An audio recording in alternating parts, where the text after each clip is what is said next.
గ్రామ పంచాయతీ ఎన్నికల సందర్భంలో పోలీస్ కవాతు నిర్వహించడం జరిగింది.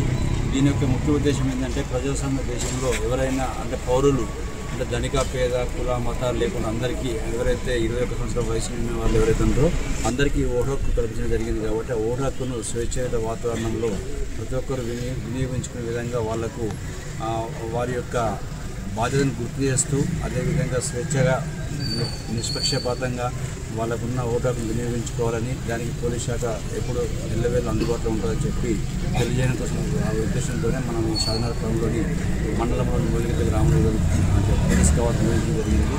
దీనికి సహకరించిన గ్రామస్తులకు మరియు ప్రశ్నికులందరికీ కూడా మా యొక్క ధన్యవాదాలు. Thank you.